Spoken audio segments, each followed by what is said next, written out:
I'm Nick Palmisano, and this is the Bad News Network.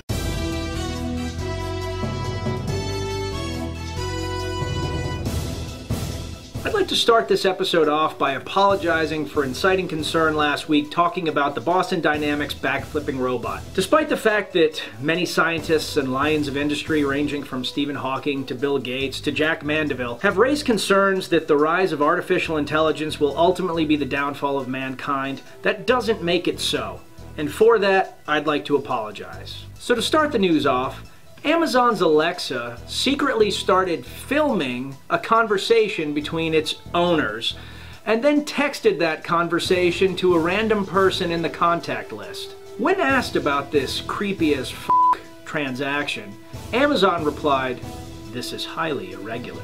Tragedy struck this week in Santa Fe when an evil loser who thought he was owed a date with a girl murdered her and 9 of her classmates and wounded many others, including a former police officer that was the security officer for the school. Very quickly, social media was abuzz with the need to outlaw the AR-15, along with calls that you really only need a shotgun or a handgun for protection. Shortly thereafter, we found that, in fact, the murders took place with a shotgun and a handgun the student stole from his father illegally. The narrative quickly shifted to, do you even need a gun?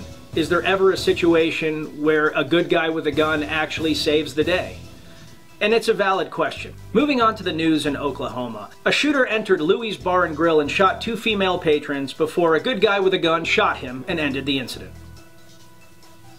Stormy Daniels, the alleged mistress of President Donald Trump, received the key to the city of West Hollywood this week for extorting money from the president and then unextorting the money in order to get a better book and movie deal than she would have otherwise. Upon hearing the news, Monica Lewinsky, who at the age of 21 was demonized and had her life ruined over performing oral sex on a much older and demanding President Clinton, replied, "What in the actual f***?" In rapey Hollywood news, Harvey Weinstein was finally brought to prison today after the long dick of the law finally caught up with him. I'd make a prison rape joke, but I don't think that's kosher anymore. This year's annual Boy Scout Jamboree is making headlines for allowing alcohol and condoms for the first time ever. Veteran Boy Scouts everywhere are in an uproar asking, where the hell was this when I was in? In sports, LeBron James is down 3-2 to the Boston Celtics, leaving sports writers everywhere with the tough choice between talking about a great LeBron James comeback or making excuses for him and how his teammates all suck.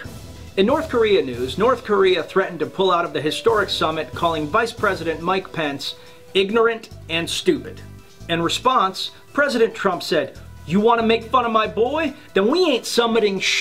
I don't care if we did print 250 commemorative coins, motherfucker." He then added, "If you stop being a dick, maybe we still summit." To which North Korea responded, "We might want to summit in 2 someday. We'll think about it."